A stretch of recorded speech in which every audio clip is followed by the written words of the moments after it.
Hey everybody, this is Shanth Enjeti, Shanth Enjeti Art. Welcome to a Saturday night stream. Thought I would try scheduling a stream for the first time because I've never done it before. Saw the button. Long time noticer, first time user. And just working on a massive watercolor gouache piece for the art book. The link is in the description, and it is looking really, really good. I've got everything in a PDF right now. Still working on I want to detail a couple of pieces. Once I get everything scanned into the book and put into Adobe InDesign, I kind of get to look at it for the first time, and I was looking at it with my wife today because we want to make sure what we ship out to all of our Indiegogo backers looks good. And she was noticing that one of the pieces had a little bit too much color saturation on it. And so with just a lot of fine-tuning of things like that. And then, of course, sometimes I'll look at a painting and it's kind of like the last stage of polish. And I'll see, something's missing right there I need to put in to kind of make it flow better. But as I said to my friend Nick on the phone, it's like an art book that people make when they've had a body of work they've done for publishers over, X amount of years. Only this is the first time it's happening there. So it's kind of a, greatest hits of greatest hits of artwork that's never been made before. So, but the book looks great. If I'm comparing it to book one, I have to say that it's got the amount of detail and, the quality of the stuff has gone up as much as I hoped it would. And a piece like this one, this gigantic kaiju monster piece, is a really good example of that. Really happy with it. Hope all you guys are doing well and are having a good evening. Happy Saturday. Made it to the weekend, and so if you were busy working this week, hope you had a good work week. And we'll do some talking about horror and science fiction and fantasy and monsters, as I love to do. So today I watched I watched a movie that I had not shown my wife, and I showed it to her today, and it's a movie called, hey Will, good to see you, brother. It's called Dawn of the Dead, and it's the original George Romero Dawn of the Dead film, and boy, was that some pretty apt commentary for where we are. My man Will is in the chat. If you have not checked out his stream and his channel, do give it a like and a subscribe. He does some amazing inking videos, and he did some inking of one of my wife's favorite, just gloriously insane, I don't know, I guess it's called a horror movie, called The Relic. And we saw that in the theater. And then I had the Cinefex, the copy of Cinefex that was behind the scenes on that. It also had an interview with Mark Crash McCreary, one of my favorite concept designers and artists. So yeah, a lot of love for that. Will hit it out of the park because Will is amazing with a brush and ink. Just an unbelievably skilled artist and a skilled comedian as well. And recently engaged. So congratulations to Will and Deanna. And yeah, a fellow horror artist. Well, we got to do a stream together at some point if I can figure out how that actually works. I think that would be a lot of fun to talk horror and science fiction and fantasy. Or horror, as we say in Rhode Island. I'm going to be a little punchy today. Long day working. But really excited about the book. Seeing it, every time I do a pass on it and just kind of like try to fix up some type and color correct a piece and then kind of flip through it again, it's exciting to see where it's going, and it just makes me, I'm just dying to get it out to you guys now, but I want to make sure it's looking how it needs to look. So tons and tons of detail is the order of the day. And so here's some creature texture for you.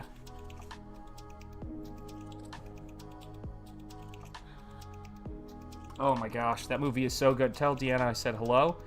And yeah, it's so, oh my gosh, it's so good. Lauren, it was funny. So we were watching it. It's just recently been released on 4K, and we were watching it last night. And then Lauren got tired, and she's like, "I got to go to bed."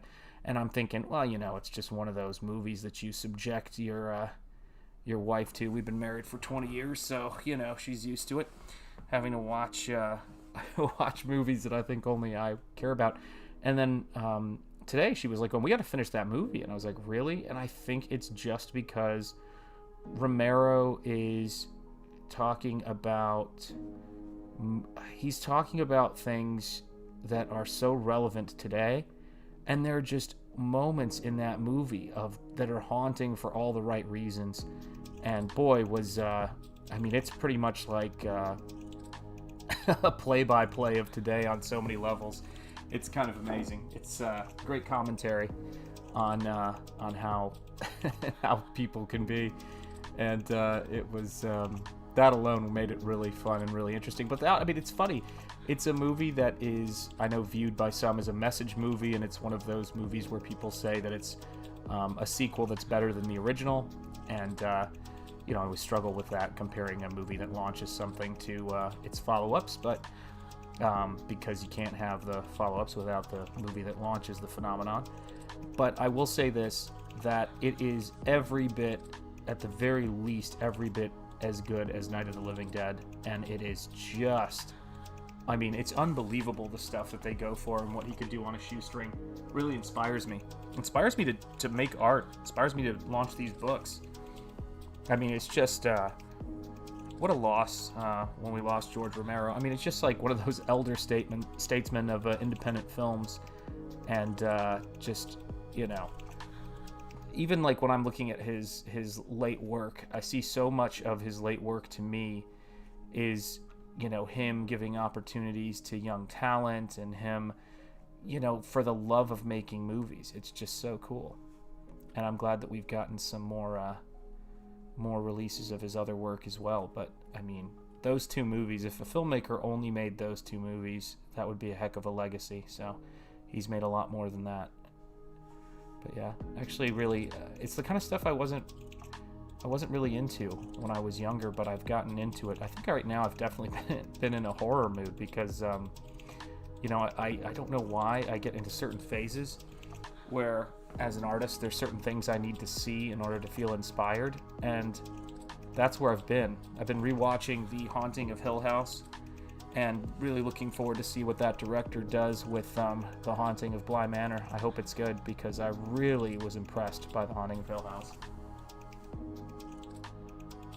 No, I have not watched Raised by Wolves. Is it good? Tell me about it. Let's see what was good. I have not seen Day of the Dead yet, and I'm really looking forward to it, because I hear it's kind of just more bleak and dark, and I know a lot of it going into it. Day of the Dead is the best. Okay, I guess I know what I'm going to be doing next. I know I love the poster for it. It's my favorite poster. In a lot of ways, it's got that great look of God, I can't believe I'm blanking on the special effects artist. Oh, this is killing me. Oh, this is one of those things, my brain's locked up. But I was watching the behind the scenes with him, and of course, From Dusk Till Dawn. I can't believe it's not coming to my head right now. But I love the makeup he did in Dawn of the Dead, with the old application and then just letting it dry with the blow dryer. It's such a great look, and it's very similar to what Jack Pierce did on the Mummy movies on Boris Karloff, and just really great stuff. How am I blanking on his name? Oh my gosh. No, I'm going to order that, Will. Shout Factory is currently robbing me. It is like I own way too much Shout Factory stuff. Like if I was going to look at just this month what I've bought from Shout Factory, I bought Life Force and I bought RoboCop 2, and those may not be the only Shout Factory. Yes, yeah, and I own so many Shout Factory Blu-rays when I look around here. I mean, I've probably got, just right here, how many Shout Factory Blu-rays have I got? I think, or are they all over by the Blu-ray player? Goodness gracious. Yeah, oh gosh, I'd forgotten about this. Countess Dracula, starring the great Ingrid Pitt. So yeah, I've just got a drawer filled of Shout Factory and Hammer horror films. They're just great. So do give us a like, do give us a subscribe if this is your first time on this channel, and do check out the Indiegogo. That's the link for that is in the description, and this piece of artwork is going to be in there. There was a little bit of a pause there when I got to piece, so maybe I wasn't feeling confident about it, but seriously, this is one of the largest. This is the largest gouache painting that I've ever done, and the detail on it is crazy. So it's gonna, I have a pretty large format scanner, and I'm gonna guess I'll be scanning it in maybe 8 or 9 pieces, maybe, that's probably overstating it, maybe 6, we'll have to see. It's coming along great, man. I get really inspired by looking at what other talent are doing, and, you know, watching those movies and watching the Shout Factory releases, they just go completely nuts on the special features. And as one of my favorite YouTubers, Michael King of The Choice Voice, was saying, I think the other day on his Blu-ray stream, he was saying, you know, talking about his Blu-rays, he was just talking about he'll buy a bad movie for great special features, and I am a hardcore Blu-ray fan, so I will do the same. Hey, Dean, good to see you, boss. Thank you so much. How's everything in Houston? I hope you're doing all right. It's good to see you, my friend. And it's things are going pretty well. Hanging out here, just kind of getting this thing together, and really excited about how it's going, and just taking in a lot of movies. How's your art coming? I hope it's going well.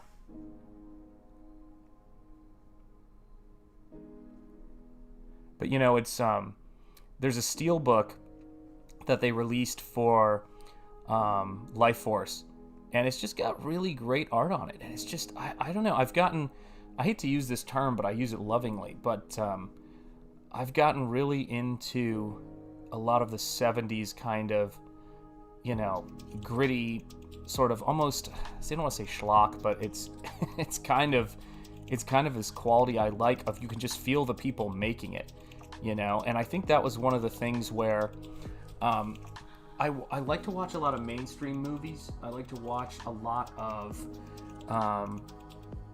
I'll watch almost anything. Like, I'm just looking around me and looking at some of the stuff that I've seen, but I've been really missing some of the fun, and maybe this is the biggest thing I'm using my books for, or I should say that, you know, I hope people are buying my books for, is that there's something about that work. Like when I look at the Nightmare on Elm Street films, or you know, the Friday the 13th films and things like that I kind of grew up around, where there's just this kind of like people going out with a camera and making something interesting, and not worrying about, you know, what the neighbors are going to think, for lack of a better way of putting it. And it was just a really, to me, I like that stuff. Indie comics are very much the same way for me. I'm an Image Comics guy. I grew up on, you know, Todd McFarlane and all those guys launching, you know, independent comics, and Teenage Mutant Ninja Turtles before that. But that's the stuff I'm kind of into. There's something just really great about it. And I think I'm really, the thing I'm really grateful for on YouTube and on Instagram is all of the artists I've been finding who are kind of doing their own things and trying to, you know, make a go of it with their own, see, I don't want to say their own ideas, but with their own work. You know, there's just, it's the coolest part of it.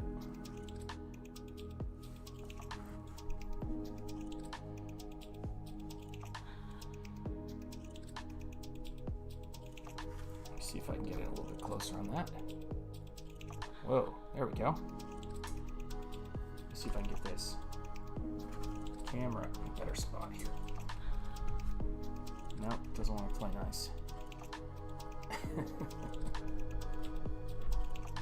There we go. Nope. Doesn't want to. Alright, I'm holding it. I'm one-handing this. Let's see here. There we go.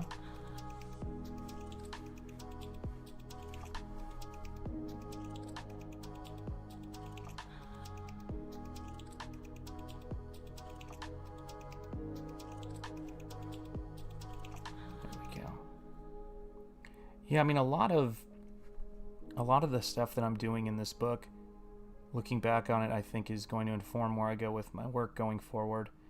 There was certainly a learning curve for book one, and this book having, some more pages and definitely more detailed work is exciting and interesting to me in terms of as an artist. So we'll see where it goes. There we go. Let me see if I can figure out a way to get this thing to stay stable. All right. Yeah, I need a wrench or something for this. This is a quality production, folks. There we go. That's what I want. I need to free my hands up when I'm trying to paint here. Is it moving again? Ah, so annoying. Oh my god. All right, fine. I guess this is what we're doing. Okay, let's see what we got here. There you guys go.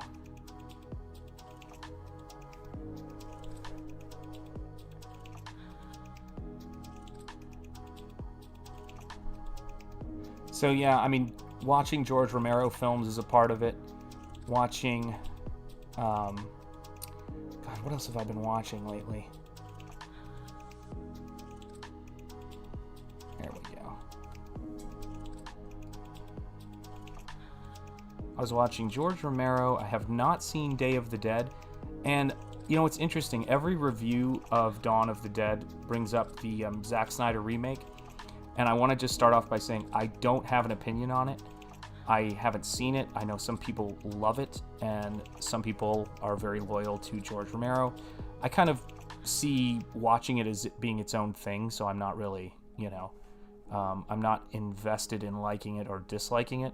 I just was frustrated for a long time because it was the only thing that came up in my searches, and it was, made impossible to get a legitimate copy of. That was what was so frustrating of it.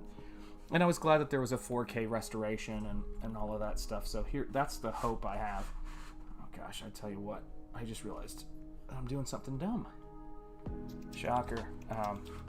I can just move this over a little bit more and it'll make it a little bit easier on the arm in terms of holding its angle there. Won't be as much of it. We'll let it move a little bit and see where it goes. There we are. So, let's see.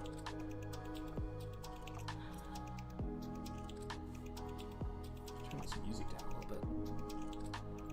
It's a little loud. Thanks everybody for coming in and checking it out. It's good to see you. And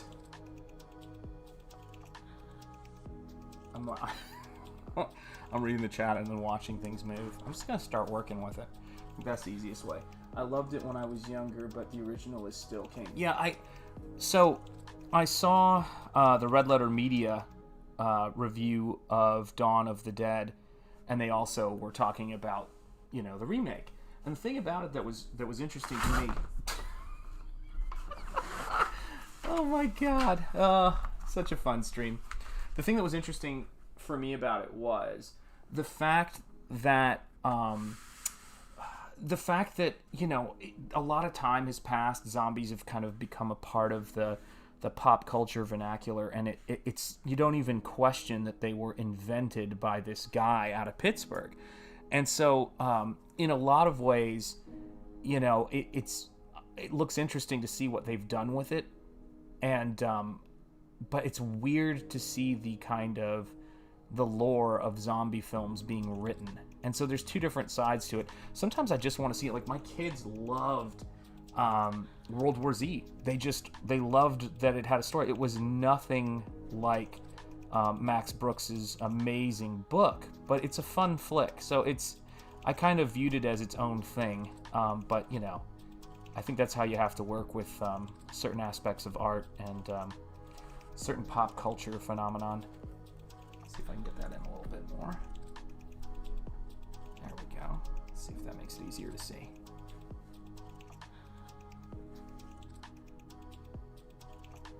Yeah, right now, I mean, the one of the shows I'm most excited about that I always rewatch the first season of is Guillermo del Toro's The Strain. I love it because it's kind of like a vampire and a zombie film, because these vampires they have different tiers, and the lowest tier of vampire, at least in terms of the social order or the species order, are almost like these zombie-like vampires. And that show, I tell you what, I know I've talked about it a billion times, and I referenced a little big hat tip to The Strain in book 2 of my art book.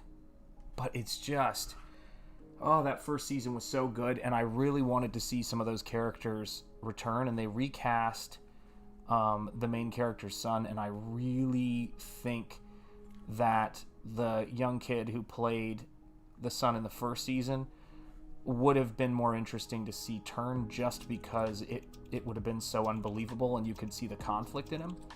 And maybe he just didn't want to work on the show anymore, but I would have loved to have seen that. And then the guy who plays Vaughn, who I think was supposed to play the character of Quinlan, I thought he was such a great actor. The sequence when he goes to one of the vampires, or one of the people who was infected on the transatlantic flight, when he goes to her house and makes his first appearance, it's just like this fatherly quality to it, and then he's just ruthless, and it's cool. He was a really cool hero. I was kind of sad when that character died, and spoiler alert, sorry about that, folks, but it's not going to affect, I don't think it should affect your viewing enjoyment of it, or else it's probably not a good show for you. But the thing about it is when I was watching that character, who then kind of evolved into another character and more of a bit part in some regards, there's this thing about casting, this kind of lightning in the bottle kind of quality to it. And there were a couple of instances where it hit, but I think they were coming out during a time when Walking Dead was sort of the thing, and I just don't know that, I'm sure there was a lot of pressure for them to be Walking Dead, and I don't think anybody can be, a phenomenon by planning it. I actually started listening to the audiobooks, and yeah, they're really interesting. I mean, here's a weird one for you. So I haven't ever played the Witcher video game, but when I saw the show and started hearing about how into the video game people were, I got interested in checking out The Witcher. So I've been listening to the audiobooks of The Witcher, the translations, and man, those books have a great quality to them, this great pulpy quality to them. So it's sometimes they're perfect gateways to the books. I mean, I checked out the World War Z book and got completely hooked on Max Brooks' work. I mean, he's just such a great author. But yeah, I started listening to the audiobooks of The Strain, and yeah, audiobooks have been kind of my thing for the last year or two. I go to sleep listening to audiobooks. The Witcher is something that I remember someone asked me. They said, "Do you think The Witcher is good?" And what do you think of The Witcher? And I said, "Well, I don't know a ton about it. This was a couple of years ago." But I go, once I get to like 800 people asking me what I think about something, and if I heard about it and they're enthusiastic, it's probably going to be good. And it's certainly worth checking out. So yeah, I've gotten, I'm going to watch a playthrough of the Witcher games soon, because that's one of the ways I sort of take in the whole video game aesthetic, because I can do that and paint, and I can't paint and play video games, unfortunately. That's just not a skill I have, but my son does that for me. Oh yeah, I mean, I know there's probably some great concept art books on The Witcher, and I'll have to check those out. I mean, it's yeah, the creatures in the show are great. The one, and I've seen, obviously I've seen a lot of the concept art and some of the statues. I think Prime 1 does statues for The Witcher, if I'm not mistaken. And love the character designs, love the look of it. And it's just a cool world. And I didn't know anything about it, and watching the show just got me really into it. That was kind of my gateway to it. Yeah, the thing I liked about the author when I was reading about him is, and this is an interesting kind of counterpoint to that whole controlling your property completely thing, is that he seems the most open-minded about people changing and evolving his work, and that's probably why the video games are so good. I mean, I'm sure that he wanted people to respect, his books and the lore, but I don't know that they could have made such great games off of that book, that series of books, if he hadn't been, so comfortable with them taking it where it needed to go. And so he just seems to be very supportive of everyone who adapts his stuff. It's kind of really refreshing and interesting to see. But yeah, I mean, that's a really, really cool series. And I'm just seeing it, like, it's evolving really nicely everywhere. I saw a painter that I follow, and maybe this is Henry Cavill, but I saw, having this impact, but I saw a painter that I follow, and she painted a portrait of Henry Cavill as the Witcher. But I know, for me personally, it made so much sense, but that whole idea of the way that he goes into combat, and it's just a really cool concept. I love the world of it.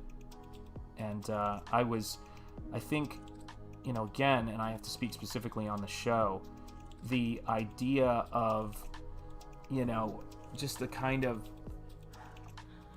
it feels very conversational. It's big fantasy in scope, and it's very, like, fantasy. But it just, there's this conversational, realistic, how people would talk quality to it, and I just love that. It's makes it fun. It makes it fun to watch. It makes it enjoyable. And I don't know.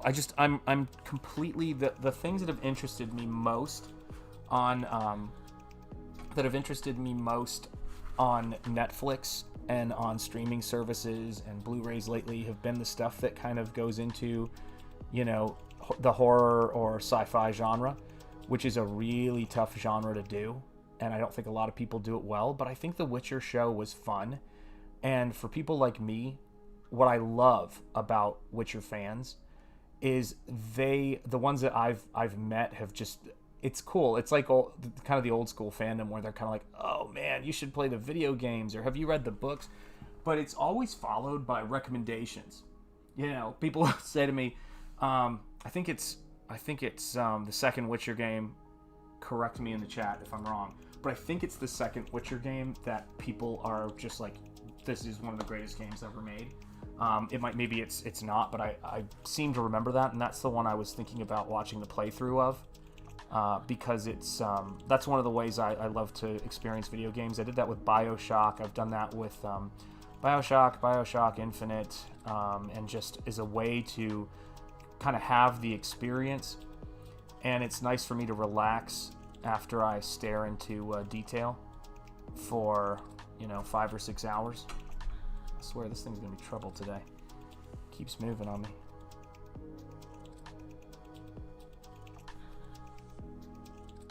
But I've seen there's some really cool stuff that's coming out that I'm interested in. Like right now, the stuff I've been most interested in terms of indie stuff is, I don't know if indie's the word for it, but some of the smaller toy, figure, and statue companies have been, there we go, let's see if I can get this to stay up there a little bit more.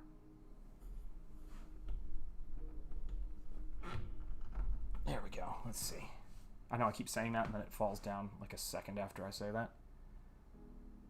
Oh, you trouble making camera. But that's the stuff that I'm interested in right now, is some of the smaller toy and statue companies, because they're doing some really great sculpting work and detail work. And for me as an artist, that's kind of what it is. It's like an extension of my love of special effects and, you know, Rick Baker and all those folks. Oh, Witcher 3. That's what I thought. That's the latest release. 2 huge expansions for the game. Definitely watch the playthroughs. Yeah, I will. I absolutely will do that. Because, you know, those are the recommendations. So much of my art has been informed by the recommendations of fellow fans and fellow artists. And it's, people will just, you know, to me, it's the passion of that people have, like their affection for these properties.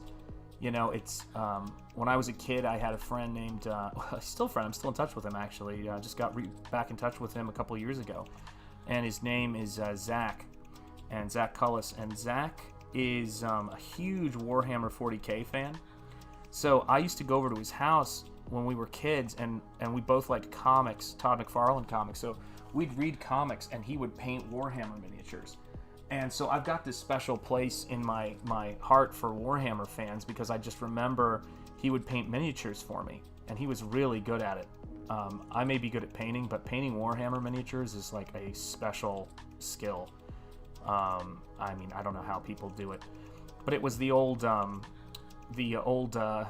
beak style helmets, the beaky helmets, that we were painting. And then of course, like, you know, characters with cyborg kind of eye patch things, and I was all excited about that. And yeah, I mean, I just love, I'm a big fan of people who are fans and real fanatics over things. I was watching old Star Trek today with my wife, and we love Star Trek, and we were watching that, and I was like, God, this show's so brilliant. The original series is just incredibly smart. And so that's the stuff, I mean, that's what motivates me, you know. And looking at book 2, it's just filled with the passion I have for so much stuff. I mean, let's do a zoom out, actually. I haven't done that in a bit. Let me see here. Let's zoom way out and see what I'm dealing with here. This is the piece. This is the scale of what I'm working on right now. There we go.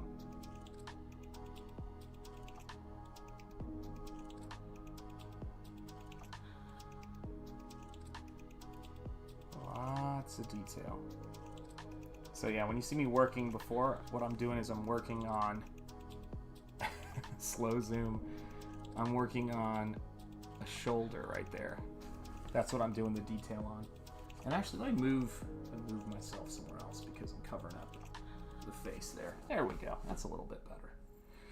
Don't need me over the artwork, that's for sure. So yeah, that's been the stuff that I'm working on.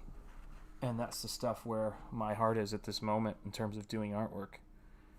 Is looking at that kind of detail and fascinated by stuff like fantasy and science fiction, and I mean, just so much cool stuff out there.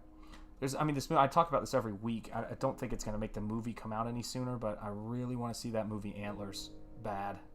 It just looked really interesting, and I read the short story and I thought it was terrifying. Of course, let me see here. Hey, good to see you on. Welcome. Must feel good to be on the other side of exams and all that stuff. Hopefully things are slowing down for you and you're getting some relaxation time in.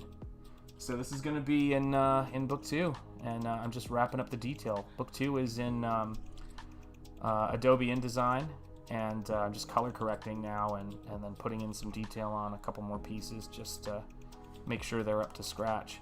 So really looking forward to wrapping this up. But yeah, this is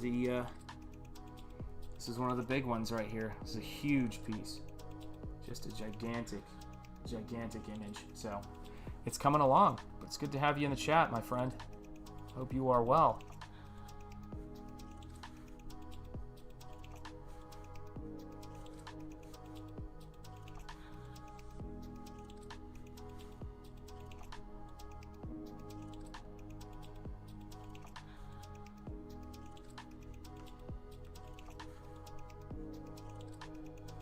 Go. So yeah, I mean, this is obviously inspired by the design of Shin Godzilla. Love that movie, love that design. If you look over behind me, I don't know if you can see it. Is it in shot? Yeah, it is in shot right there.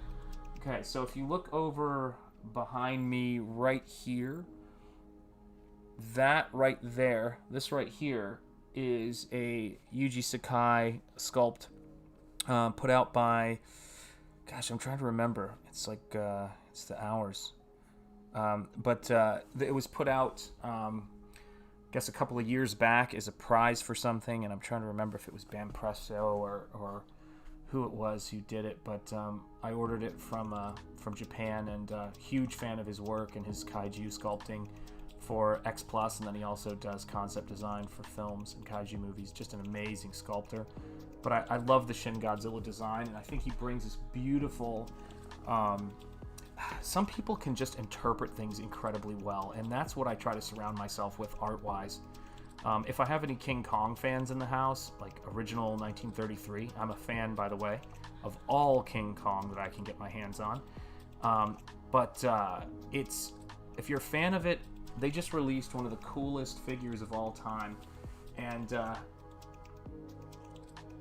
I will have a great stream. Love you too, brother, and I will see you soon. Love to Deanna, and you guys take care and have a great evening. All right? Take care, brother. But yeah, I mean, for me, when I look at Shin Godzilla and I look at King Kong, there's a 1933 figure that NECA just came out with, who's they're an amazing company. And it looks like the 1930s King Kong. And the thing is available in Target. And I'm thinking, a 1933 movie, one of my favorite films, and it's still, it's like still in a Target. You know, it's like you could still get merchandise from it, but it just looks just like the stop motion puppet, and I love it to pieces. I think it's so great. Hopefully I won't love it to pieces. NECA's quality control in terms of bending figures has definitely gone up on this figure. It's really nice, and I know they've had issues in the past. I had a Pirates of the Caribbean Davy Jones, which was a Crash McCreary design, that character, and the arm snapped off like the second I got it out of the package, and I was doing some custom work on it. Actually, I was using 2-part epoxy sculpt to kind of make the face more movie accurate, because the toy was designed before they had finished, or made before they'd finished the design for the CG character. Okay, I think that's coming along. Let me see if I can tilt this camera so it's not getting such a reflection, because it's like I want to get the giant gorilla's face in there, though. That's the problem.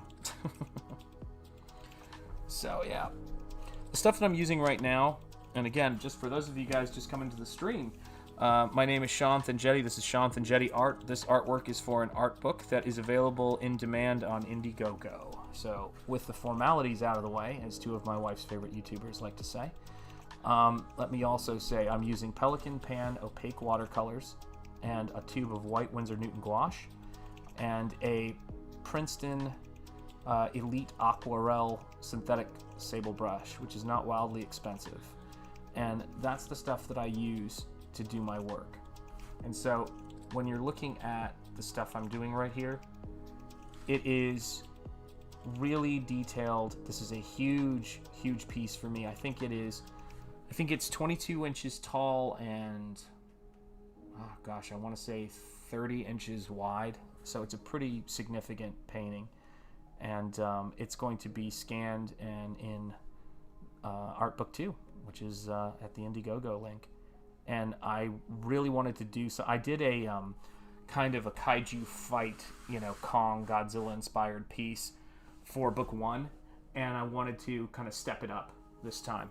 And so that's what I'm doing with this one. Just kind of stepping up the work here. So here we go. Whoa. Let's see if I can keep this on the board. So there you have it.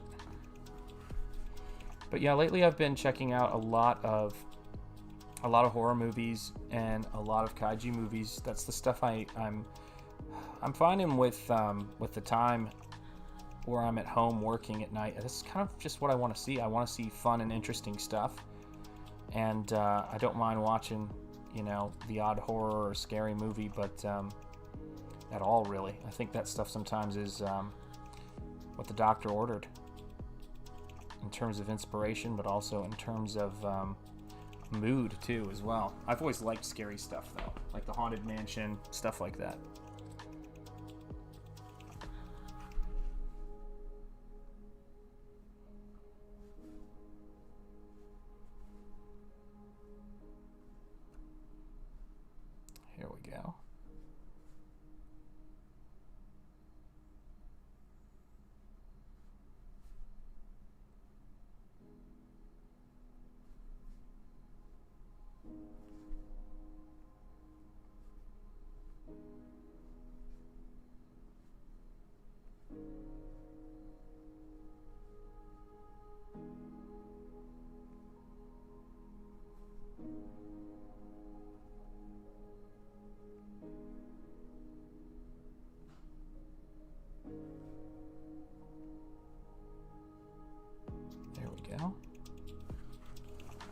That's the detail happening right there. Now let's see what I need to do. I gotta do on this guy here. Let's take a look, shall we? And let's see if I can get... Ooh, there's a terrible glare on that. Sorry about that, guys. That's no fun. Let's see if that's a little easier to see here. Here we are. It's a little bit better. See how close I can get. The problem is there's a little bit of a gold kind of sheen on it right there, and that affects the way it reproduces. But if I bring my hand into frame, there we go. It's a little bit easier to see. Here we are. So now I just have to paint around the glare and not get lost in it. There we go.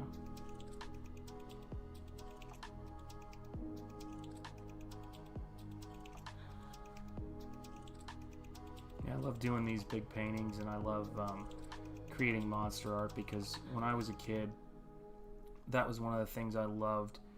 I mean, I remember my first serious Halloween mask, which was a Dawn Post Wolfman mask, and then my second really serious Halloween mask, which was a Freddy Krueger Dawn Post mask. So I've always loved Halloween, and look forward to that time of year. And that's kind of one of the things that's always going to be a factor in my paintings. I love science fiction. You know, movies like E.T., Spielberg, and Lucas were heroes of mine. And so, you know, when I think about what I want to spend my time working on and painting, that's what it is. And when I think about what I want to spend my money on, that's what it is. Science fiction and fantasy stuff is for me everything, and comics fits into that as well.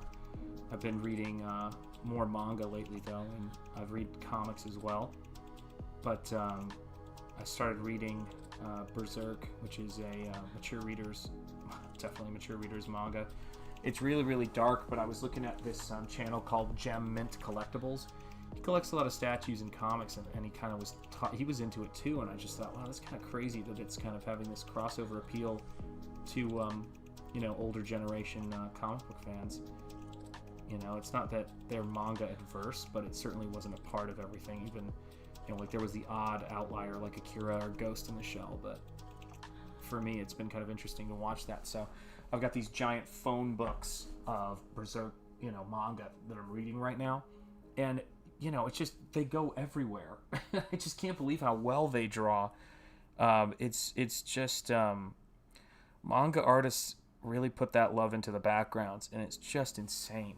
You know, to read a phone book of artwork like that is crazy. I love it. But that's informing some of the manga stuff that I've been doing lately. I haven't done comics in a while, but I've been playing around with it lately. If you guys want to see what that looks like, if you haven't already seen it, let me know in the chat, and I will put some of it in front of the camera for you. Oh gosh, if I can get to it. Hopefully it's not too far away. I think I can get to it. There we go. I'm working on it so when I teach, so my students see it all the time. I mean, not during my teaching, but I have it on my desk when I'm, you know, doing my demos for students and things like that, so they get to see it. And then, of course, I've done some videos on this channel of it, so it's not impossible to find by any stretch. But yeah, I've been having fun doing that, because when I'm when my eyes can't, you know, take it anymore, they're just too tired to do this kind of detailed color work, that's what I go to. Berserk is my favorite manga right now. It's the perfect mix of horror and surrealism. I will absolutely check out Raised by Wolves. That's awesome. Oh my gosh, Ridley Scott. Oh, you're very welcome. Thank you, and have a great evening as well. If you're heading out, take care of yourself and have a good evening. Yeah, I want to check that out. Raised by Wolves. I'll write that down actually, because just make sure I don't forget. Write it down here. It's going on the art in the corner in pencil. Don't worry. It won't be in the book. My notes won't be in the book. There we go. Got it down. Yeah, I'd love to see things like that. That sounds like a definite watch.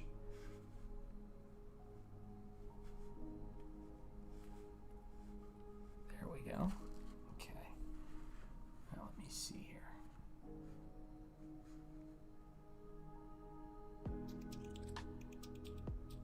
Yeah, the mouth and the eyes and the face are always, I don't want to say they're fraught, but they're definitely places where I have to focus on them because they're so important to the readability, and it's where your eyes go, but it's also, I don't know, for me, I always paid a lot of attention to faces when I was looking at my favorite artist's work, and you want that detail to be in there that is enough and doesn't take away from the piece. So that's a huge part of this. Here we go.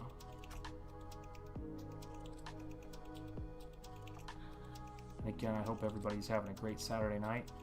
My name is Shanth Enjeti. This is Shanth Enjeti Art, and my art book is on Indiegogo. It's already funded, and it's just available on demand, and I'm probably going to be taking it off of in demand, I should say, soon.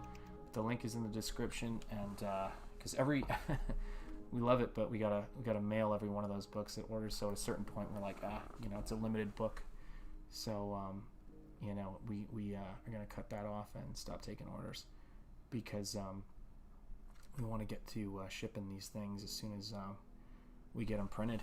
So I'm really looking forward to that. Just like I said, quality is everything. Quality is job one, and I want to make sure that it looks really good because people are going to have this for a long time, and I'm going to be signing every single copy of the book. So I'll have a lot of time staring at this book, and I don't want to be signing something that I don't think is up to scratch. But I can tell you from the initial PDF trials we did and color adjustments on it, it's looking great. I think the book's going to look fantastic, and I'm really excited about it.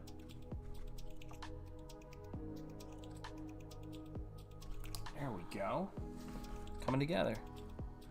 If you're an artist in the stream, I hope you're drawing along with us here, just doing some painting. And if you're a writer, if you do anything creative of that nature, or if you just feel like sitting back and listening to nonsense and watching me paint, whatever tickles your fancy, as they say.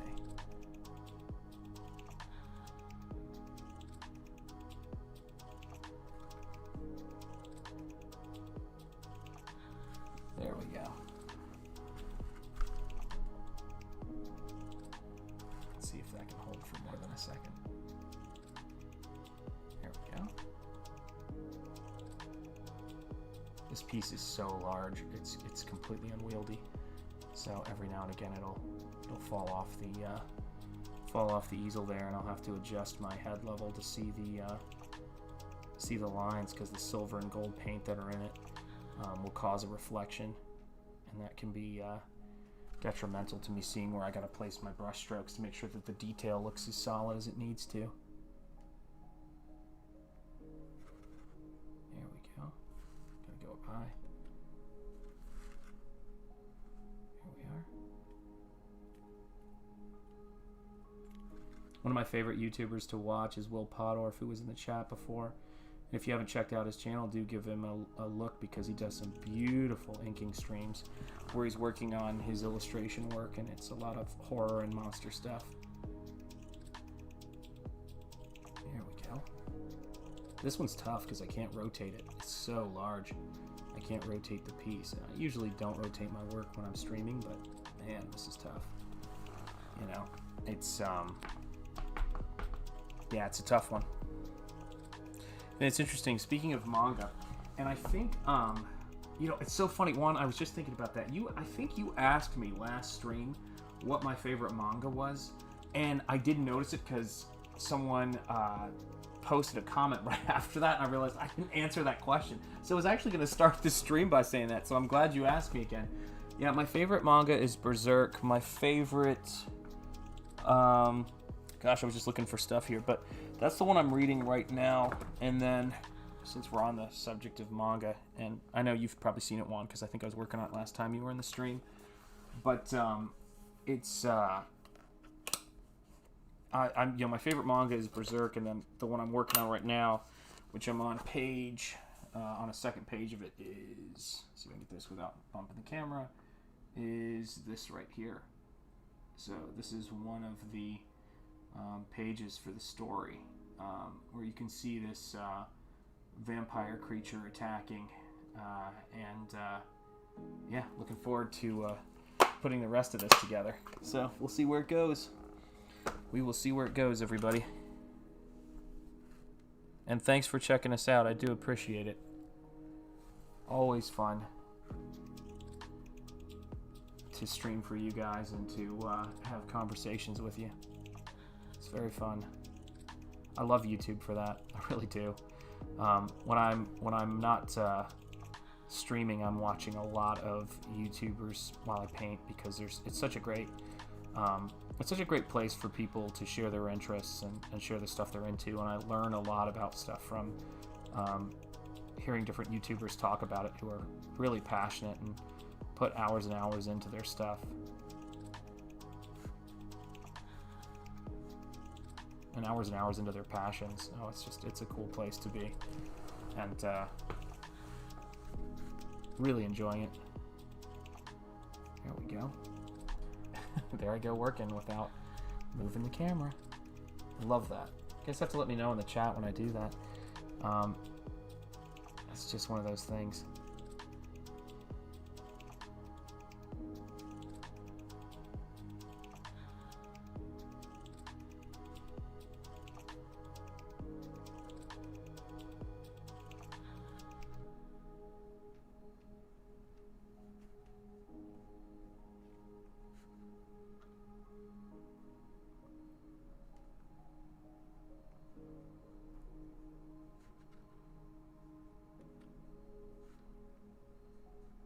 Let's see here. Oh, you're very kind. Yeah, it's coming along. I'm really happy with just working on it. I haven't felt that passion, but reading more manga, reading At the Mountains of Madness, the adaptation that was recently released, has put me in that kind of mode. Oh yeah, One Punch Man is really, really cool, and my students introduced me to that, and then I have a lot of friends on the West Coast who introduced me to it, and they were just like, you got to check out One Punch Man. So I checked it out when it hit Barnes & Noble back in the day, and yeah, I love that style. But see, that's the kind of thing that I love about manga that I want to start trying to do more. I think it just takes a little bit of courage, but is that when I'm cartooning and doing comic stuff, giving myself the room and the kind of permission to let myself cartoon, a little bit more and not worry about having every panel be detailed. But just the premise of One Punch Man is so cool. Looking for someone worthy enough to have a battle that takes a little bit more out of them is just insane. It's kind of like a Twilight Zone episode or something. Just the setup of it. The premise is great. So yeah, I love that idea. It's a great looking manga too. It's beautiful. Of course, I check a lot of these things out solely for the art, because that's what got me into comics, and that's what got me into reading comics, was just seeing the art and going, my gosh, this is just, the artwork is so cool. And then of course, I was bitten by the bug, to read comics, and so that was, I don't know why I don't move the paper more. It's so much easier. But yeah, I was bitten by that bug, and so what got me into manga was, I had so many students showing it to me, but I think, and so many younger artists showing it to me, but then I just got to a point where I was like, the thing that gets you into it is you just see an artist or you see a work. So I would see people, video game designers like Amano, and I would see people like Hyung-tae Kim and doing things that were Art Nouveau influenced, and students would bring those in. And so video game design was definitely a part of that. But then when I finally I was looking up what were different kinds of manga that were going on, and seeing somebody do a high fantasy horror story just fascinated me, because it has all the kind of action that I was used to in American comics, but with like definitely darker themes and more of a rich kind of story. But it's non-linear storytelling, and a lot of things are pulled off incredibly well. Because I think that's kind of threw me at first when I was watching it, was the non-linear aspect of it. Oh my goodness. I'm definitely feeling this day. Suddenly got really tired. Let's see where we are here. All right. There we go. Here we go. That's some crazy detail happening there. man, that I can't wait to see how this one comes out. Like, it's almost where I need it to be because I want to leave it open a little bit, but it's got some really crazy, almost abstract detail in there, and I'm really excited about it. I think it came out.